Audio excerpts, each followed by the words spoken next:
¿Se oye bien? Perfecto, ¿Buen perfecto, volumen? doctor. Al momento, Ok, perfecto. perfecto. Yo les contaba la clase pasada que cerca del año 1547 había aparecido un texto en la Biblioteca Ambrosiana de Milán, un texto que se conoce como el Fragmento Muratoriano, porque lo encontró un personaje de apellido Muratori, Ludovico Antonio Muratori. Encontró ese texto en la Biblioteca Ambrosiana de Milán y el texto tenía un listado de los libros que se entendían inspirados, ¿no? No del todo igual al que hoy tenemos, pero nos da pie de cómo se venía decantando y discerniendo en las comunidades cristianas los libros que finalmente quedaron incluidos en el canon. Ese fragmento muratoriano tenía los 4 evangelios, o sea, esto nos ratifica que no había ya prácticamente dudas sobre cuáles eran los textos de los evangelios. Estaban los 4 evangelios ya en esa lista, pero fíjense que es una lista que si bien se encuentra en esta época que he citado, se data la lista como tal del año 150, ¿no? ¿Y por qué se data de esa fecha? Porque la lista excluye una carta que se tenía como canónica. Me refiero a una carta llamada El Pastor de Hermas. Esa carta era leída en varias comunidades como una carta apostólica, era leída como un libro canónico. De hecho, uno de los códices, es decir, estas compilaciones de manuscritos, donde tenemos tanto el Antiguo como el Nuevo Testamento, de las más antiguas que tenemos, como códice sinaítico que se encontró en un convento de Santa Catalina del Sinaí. Ese códice, ¿no? Tiene incluida la carta del Pastor de Hermas, lo que quiere decir que se entendía como una carta canónica. Sin embargo, este fragmento muratoriano decía que el autor de esa carta era un tal Hermas, hermano de Pío, el obispo de Roma. Y Pío había gobernado la iglesia alrededor del año 150. Entonces, es entendible entonces que ese fragmento muratoriano data de esa fecha, porque justamente el texto dice que fue obispo de Roma por nuestros días, ¿no? Por nuestros días.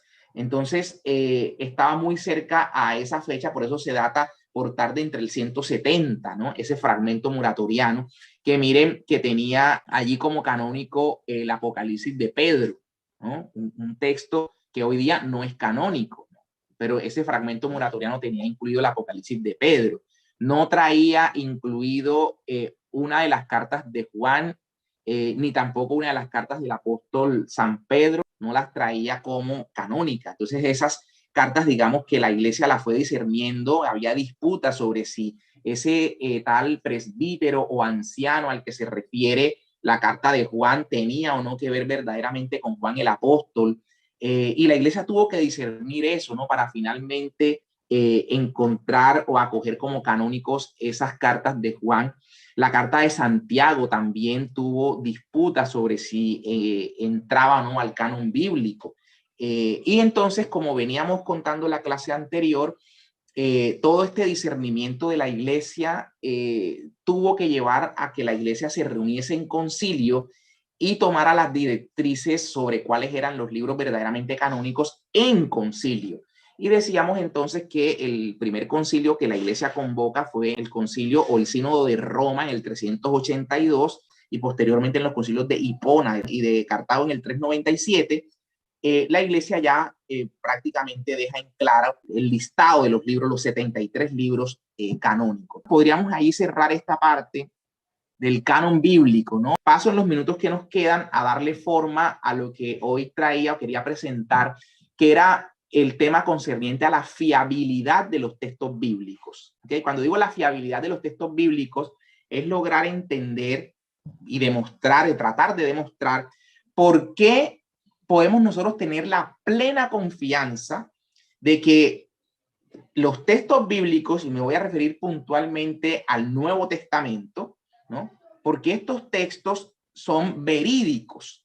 ¿Por qué son verídicos? Porque podemos entender que lo que está ahí contemplado es verdad primero, y también si lo que hoy tenemos, porque no tenemos los originales de las escrituras del Nuevo Testamento, mucho menos del Antiguo, ¿no? Pero no tenemos los originales. No tenemos la carta a puño y letra de San Pablo que le envió a la comunidad de Corinto. No la tenemos. Esa carta que hizo San Pablo a los corintios se tuvo que haber reproducido, ¿no? Y se mandaba a una comunidad y se reproducía y se mandaba a otra comunidad. Entonces vamos a ver si esto es fiable, que los textos que nos han llegado a las manos pueden verdaderamente coincidir con los originales. Ese sería un gran interrogante. Entonces, para poder demostrar la fiabilidad de los textos bíblicos, todo lo que pretenda narrar historia, ¿no? Pues debe ser sometido al criterio que hace la historiografía para demostrar si algo es creíble o no. Porque nosotros no podemos hoy dar certeza de que, por ejemplo, escritores como Tácito, como Herodoto, el padre de la historia, fueron reales o lo que nos escribe allí es cierto o no es cierto. La humanidad hoy día no acepta un texto simplemente porque ha llegado a nuestras manos. Y la Biblia, después del siglo XVI, ha sufrido rigurosos exámenes respecto de su fiabilidad, ¿no? Lo que se llama la crítica textual. Yo recuerdo que yo iba a un grupo juvenil y tenía una Biblia que me habían regalado y había una cita que no se me olvida. Yo utilizaba esa cita siempre que iba a hablar de la Santísima Trinidad. Era en la primera carta de Juan, capítulo 5, verso 7. De pronto alguno lo tiene todavía en su Biblia. Y en esa Biblia se decía, 3 son los que dan testimonio en el cielo: el Padre, el Hijo y el Espíritu Santo. Y estos 3 son uno.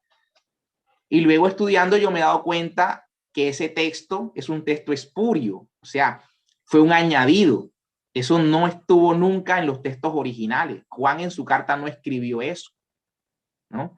Y por ahí algunos lo utilizan para defender la Santísima Trinidad. Entonces, eso lo veríamos la próxima clase. Vamos a ver los textos disputados, ¿no? Textos que supuestamente están en la Biblia y los leemos y se ha demostrado que no son textos que realmente fueron escritos. Otros empiezan a cuestionarlos y sí, hay toda la prueba de que son ciertos. Por ejemplo, Mateo 28, que dice: vayan por todo el mundo haciendo discípulos y bautícenlos en el nombre del Padre, del Hijo y del Espíritu Santo. Se dice que ese texto es espurio, sobre todo estas nuevas denominaciones que llaman cristianos mesiánicos. Como no creen en que Cristo es Dios como tal, no hay divinidad, no creen en la Trinidad, entonces han llegado a decir que este texto fue un añadido en el siglo IV y tienen unas tesis en las que supuestamente sustentan eso. Entonces vamos a presentar la próxima clase las tesis que nos llevan a demostrar que ese texto sí es verdadero. ¿Okay? Y vamos a tumbar esa tesis que tienen algunos críticos de ese texto en particular. Entonces digamos que ese sería el otro punto, los textos disputados. Pero hoy, en los pocos minutos que nos quedan, es plantear esta fiabilidad de los textos bíblicos. ¿Y cómo se plantea si un texto bíblico reviste de fidelidad, de fiabilidad o no? Son básicamente 3 exámenes a los que se somete el texto. El primero es lo que se llama la prueba bibliográfica. La prueba bibliográfica va a consistir básicamente en examinar con cuánto tiempo de ocurrido el hecho, este hecho fue puesto por escrito. ¿Okay? ¿Con cuánto tiempo? Ese sería un primer punto. Y vamos a ver que respecto de Jesús, que muere en el año 33, vamos a encontrar cartas de Pablo en el año 50. O sea, no había corrido 20 años cuando ya tenemos textos puestos por escrito.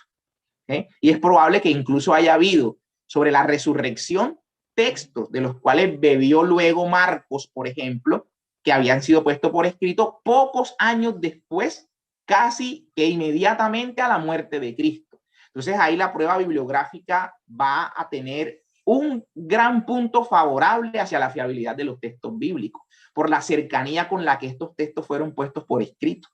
Primero. Ahora, segundo, la prueba bibliográfica nos va a decir también que es importante conocer el número de manuscritos que existen respecto de los textos en sí mismos. ¿Por qué? Porque la gran variedad de manuscritos nos van a permitir ver si existen o no distorsiones, si existen traspolaciones, si se han cambiado palabras, si se han cambiado capítulos, incluso si se han incorporado o no. Si usted lo que tiene son 2 manuscritos respecto del texto original que en un momento de la historia se escribió y que ya se extravió, usted solo tiene 2 manuscritos, es muy difícil que usted pueda saber con esos dos manuscritos que ahí está el original. Pero si una carta de Pablo era escrita por una comunidad y se la pasaba a otra, y se volvía a escribir y se pasaba a otra comunidad, y el mismo original se pasaba a otra y a otra y a otra y a otra, es mucho más fácil que la cantidad de textos nos puedan permitir reconstruir con toda precisión el original y la fiabilidad de estos. Y vamos a ver que respecto de los escritos del Nuevo Testamento tenemos 5.664 manuscritos en el idioma en que se escribieron, o sea, en el griego koiné, y más de 18.000 textos en idiomas como el siríaco, como la pesita, que fue una de las primeras traducciones que se hizo, en el latín, en copto, en otras lenguas, 18.000 escritos. Entonces, tener esa cantidad de escritos, de manuscritos, nos van a dar la certeza finalmente de poder saber si un texto es adulterado o no. ¿Por qué sabemos hoy y reconocemos que el texto de Primera de Juan 5:7, que dice que dan testimonio en el cielo el Padre, el Hijo y el Espíritu Santo, y estos tres son uno? ¿Por qué reconocemos que si es un texto incorporado en un tiempo X de la historia? Porque ningún manuscrito antiguo lo consagra, ¿no? Entonces eso nos da pie de que los diferentes copias y manuscritos nos pueden hacer o permitir un proceso de discernimiento del texto original. Entonces, eso sería otro punto importante, digamos, de la prueba, ¿no? Y también, pues, cuánto tiempo desde que el original se puso por escrito y la última versión que tenemos, cuánto tiempo ha transcurrido, cuánto tiempo hay ahí, o sea, cuánto tiempo de diferencia hay entre la carta original de Pablo y el manuscrito más antiguo que tenemos. Entonces vamos a ver cómo textos, nosotros decimos que Heródoto es el padre de la historia, ¿no? Y desde que Heródoto escribió y el manuscrito más antiguo que tenemos, o sea, más cercano a que Heródoto haya escrito, han transcurrido 1300 años y nadie cuestiona lo que dijo Heródoto y nadie le quita el título de padre de la historia a Heródoto, ¿ok? Pero con el cristianismo sí tenemos esos resquemores, ¿no? Y vamos a ver cómo encontramos manuscritos de Juan, por ejemplo, del mismo siglo primero o por lo menos principios del siglo segundo. Y cómo entonces gran parte de los textos que hoy tenemos datan del siglo tercero. Datan del siglo tercero. Entonces, todo eso nos lo va a permitir hacer la prueba bibliográfica, ¿ok? Y también vamos a ver luego cómo es importante la prueba de evidencia interna, o sea, lo que el mismo texto muestra, si es creíble, si no es creíble, hay que hacer ese examen, y la prueba de evidencia externa, como historiadores no cristianos, como hallazgos arqueológicos, por ejemplo, la casa de Pedro en la ciudad donde Pedro vivía, en Betsaida, allá en esa ciudad encontramos la casa de Pedro y encontramos la sinagoga, de la cual se dice que Jesús saliendo de la sinagoga entró a la casa de Pedro.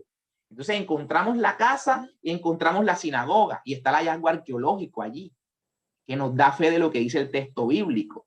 Hemos encontrado casas de la época donde nos cuentan cómo el techo era hecho de tal manera que la historia está el paralítico, donde el techo se desmontaba y se bajaba por la camilla, como la prueba de evidencia externa nos ratifica ello. ¿Ok? Entonces, esos son los ejercicios que vamos a hacer para demostrar la fiabilidad de los textos bíblicos. Espérenme y reviso tiempo. Bueno, y 47, nos quedan unos minuticos. Entonces, voy a presentarles cómo, para poder llegar a la fiabilidad de estos textos bíblicos y detenernos en esta prueba que hemos dicho, la bibliográfica, la prueba de evidencia interna y la prueba de evidencia externa, para llegar a la conclusión de que son fiables los textos. Vamos a ver cómo un erudito de apellido Mesger, que hace un estudio de algunos otros textos como la Ilíada y un texto, la Ilíada de los griegos, ¿no? Y un texto, el Mahabharata de los hindúes, cómo él, al revisar las distintas copias que existen, por ejemplo, de la Ilíada existen 647 copias, manuscritos, 647. Y fíjense cómo que una de las que más tiene, tal vez la que más tiene después del Nuevo Testamento, que como he dicho tiene 5.664 manuscritos en su lengua. Entonces, cuando se hace la trazabilidad de todos estos manuscritos de la Ilíada, del Mahabharata, se encuentra que la distorsión que hay por ejemplo, de la Ilíada puede ser de un 5%. La distorsión respecto del original del Mahabharata de los hindúes es del 10%, y la del Nuevo Testamento es del 0.2%. 0.2%. O sea que tenemos la certeza casi que absoluta que lo que se escribió originalmente es exactamente lo que nos ha llegado a nuestras manos, ¿no? Decía hace un rato que este mismo ejercicio lo podemos hacer con el mismo Señor Jesucristo, como la evidencia externa a las Escrituras nos puede dar fe de la veracidad del Señor, ¿verdad? Que de ahí tendríamos que partir para dar veracidad luego a su palabra. Entonces encontramos que en la historia, y estoy hablando de historiadores seculares, o sea, no cristianos, porque pues ¿quién va a probar? Claro que se puede, no lo podemos descartar, pero si vamos a probar la existencia de Jesús con lo que dice San Pablo, con lo que dice San Juan, pues cualquier escéptico nos va a decir, pero bueno, obviamente que San Pablo, si algunos dicen que fue el que se inventó el cristianismo, claro que va a hablar de Jesús. Entonces, no sería, digamos, la mejor prueba para un escéptico, no digo para nosotros, ¿no? Para nosotros es palabra de Dios, pero para un escéptico no sería la mejor prueba citar a San Pablo, ¿no? Sino, por ejemplo, cuando uno hace este estudio, uno se puede ir a un historiador judío romano, ya vamos a ver por qué, llamado Flavio Josefo. Flavio Josefo nace entre el año 35 y el 37. O sea, estamos hablando que Flavio Josefo nace a escasos 2, 3 años de la crucifixión de Cristo. Por lo menos sus padres con toda seguridad presenciaron el evento, ¿verdad? Entonces Flavio Josefo escribe un libro en el año 93 que se llama Antigüedades Judías, y en ese libro Flavio Josefo da el testimonio de Cristo, ¿okay? De manera directa habla de Cristo, y de manera indirecta también. Digo de manera indirecta porque vamos a ver cómo Flavio Josefo habla de Juan el Bautista, ¿verdad? Habla de Juan Bautista. Entonces, esa evidencia externa de la existencia de Juan Bautista, pues nos va a conectar con los evangelios de inmediato, indirectamente. No estoy diciendo que sea una prueba de la existencia de Cristo, históricamente hablando, pero indirectamente sí nos lleva a ello. Y también va a hablar de Santiago, Santiago el menor. Recuerden que había 2 Santiago. Las mismas escrituras nos dicen que Santiago el mayor, o sea, el hijo de Zebedeo, el hermano de Juan, nos dice que muere cuando es pasado a cuchillo. Nos dice los Hechos de los Apóstoles, muere a espada, ¿no? Por Agripa, en época de Agripa. Pero este Santiago, el menor, ¿no? El que las escrituras también llaman el adelfo del Señor, o sea, el hermano. La palabra adelfo, digamos, encierra parientes, encierra primos. Y este Santiago, de hecho, su madre nos los cuenta, si vemos Juan capítulo 27 y Mateo y Marcos en el capítulo 13 y Mateo por el capítulo 25, esos 3 textos mirados en línea nos muestran que la mamá de Santiago el menor, el que se dice pariente de Jesús, la mamá es una tal María. María, y dice Juan, hermana de María, la madre del Señor. Por eso es tía de Jesús. Y que esa María es esposa de Cleofás, ¿no? O Alfeo, dependiendo si usamos el griego o el hebreo. Entonces, en ese entendido, sabemos que ese Santiago el menor es pariente del Señor. De hecho, mañana celebramos la fiesta de este Santiago el menor, junto a Felipe, ¿no? De estos 2 apóstoles, mañana se celebra la fiesta. Hoy se celebró, digamos, hoy es el calendario universal de la iglesia, se celebra hoy, pero como aquí en Colombia celebramos la exaltación de la cruz, hoy, por aquel hallazgo de la madre de Constantino, ¿no? De aquella reliquia de la cruz de Cristo.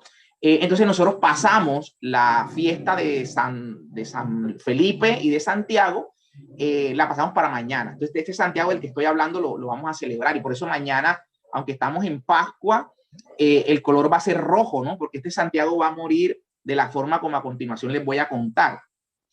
Flavio Josefo, en su libro Antigüedades Judías, habla de Santiago, el hermano de Jesús, ¿no? El adelfo de Jesús.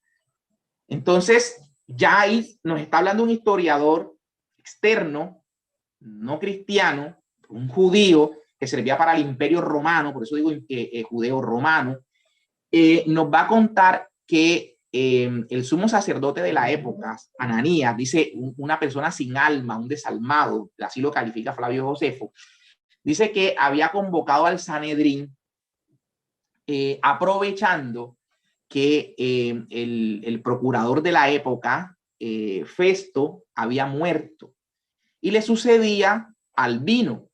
Pero en ese tránsito, Festo reemplazaba a Albino, en ese interregnum, estoy hablando del año 62, se sabe que es el año 62 por esto de Festo y de Albino, ¿no? Su reemplazo.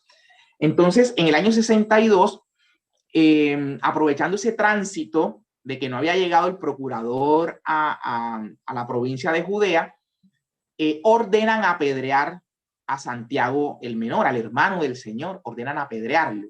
Y de hecho, lo apedrean y muere. Ese es el martirio de Santiago el Menor que vamos a conmemorar mañana. Pero lo que quiero decir es cómo este historiador judío está hablando aquí de el hermano del Señor, el hermano de Jesús. ¿Y de qué Jesús está hablando? De un Jesús que ya Flavio Josefo había hecho referencia en su propio libro, en Antigüedades Judías, había citado que este Jesús era una persona que había adquirido muchos discípulos, tanto entre los judíos como de otras naciones, dice el texto de Flavio Josefo. Es cierto que dice que es crucificado, que es muerto este judío en épocas del emperador Tiberio. Eso lo dice Flavio Josefo. Y hay otras cosas que se entienden que los cristianos tiempo después adulteraron el texto de Flavio Josefo. Eso es cierto, eso hay que reconocerlo, ¿no? ¿Por qué? Porque se encontró un escrito de un tal Agapio, bueno, digo un tal, había sido un obispo de la Hierápolis, Agapio, en el siglo X. Se encuentra cerca de 1957 este texto de Agapio y es redactado de una manera distinta como Flavio Josefo había redactado. Y haciendo una depuración del texto, la filología lo logra descubrir que hay unas transpolaciones, es decir, unas palabras que se habían incluido en el llamado testimonio flaviano, el testimonio que Flavio Josefo da de Jesús. Entonces esa razón nos lleva a reconocer que el texto ha sido adulterado en la parte cuando se decía que había hecho muchos milagros, porque dice, era un hombre y añade, si es que puede llamársele hombre porque había hecho muchos milagros. Esa parte se incluyó tiempo después, ¿no? Y también la parte donde se hablaba de la resurrección. Pareciera se incluyó después como para los cristianos tratar de demostrar la resurrección, pero fíjense que de manera falsa, ¿no? O sea, hay pruebas de la resurrección y muchas, y esa no era la manera, pero así lo quisieron hacer con la autoridad que tenía un historiador de la talla de Flavio Josefo. Pero lo que sí está claro es que Flavio Josefo demuestra la existencia del Jesús histórico. Y así en esa línea, no solamente tenemos a Flavio Josefo, sino que también tenemos a escritores como Tácito, por ejemplo, que es el escritor de los Anales. Tácito es un historiador que muere cerca del año 112, 113, y ya en esa época él hace referencia al incendio que había habido en Roma cerca del año 64, en épocas de Nerón, y cómo Nerón había buscado unos chivos expiatorios que habían sido los cristianos, los seguidores de Jesús, a los cuales muchos de ellos había mandado prender como antorchas para iluminar la ciudad de Roma en épocas del incendio que causó el mismo Nerón. Eso lo narra Tácito en su libro Los Anales, apenas corría el año 112, ¿verdad? También tenemos, ya habla de los cristianos en esa época, que recordemos que Nerón es el que, por el causa del mismo incendio, manda a decapitar a Pablo y manda a crucificar a San Pedro. Entonces también tenemos, por ejemplo, a Plinio el Joven, que tenemos una carta que Plinio el Joven, cerca del año 110, le escribe al emperador Trajano. Plinio el Joven, que era un procurador allá en una provincia llamada Bitinia, allá Plinio el Joven le escribe una carta al emperador Trajano hablando de los cristianos, que qué hacía con ellos, que se estaban negando a adorar y a quemar incienso a la imagen del emperador. Decía que muchos habían dicho que no, que ellos eran cristianos hacía 20 años, estamos hablando del año 110, que habían sido cristianos hace 20 años, que ya no lo eran, otros que habían dejado de serlo hace 2 años para que no los condenase el imperio. Pero fíjense que aquí Trajano le responde esa carta, ¿no? Trajano le responde esa carta a Plinio el Joven, le dice, no los persigas, no los persigas, pero sí no se retractan, entonces sí aplica la condena contra ellos. Entonces, pero ya está hablando Plinio el Joven ahí de los cristianos. También tenemos el testimonio de Suetonio, un historiador que escribió lo que se llama la vida de los 12 Césares. O sea, los 12 emperadores que hasta la época de Suetonio, cerca del año 115, 120 por tarde, habían pasado por Roma, los 12 emperadores. Y ahí habla, entre otros, por ejemplo, el emperador Claudio, en el año 49, había expulsado de allí a los judíos por las pugnas que tenían contra los cristianos. Entonces habla del tal Chresto, de un revoltoso, que había unas revueltas a causa de un tal Chrestus, ¿no? Refiriéndose a Cristo. Entonces, esa evidencia externa nos prueba la veracidad de la existencia histórica de Jesús. Ni qué decir, por ejemplo, del Talmud judío.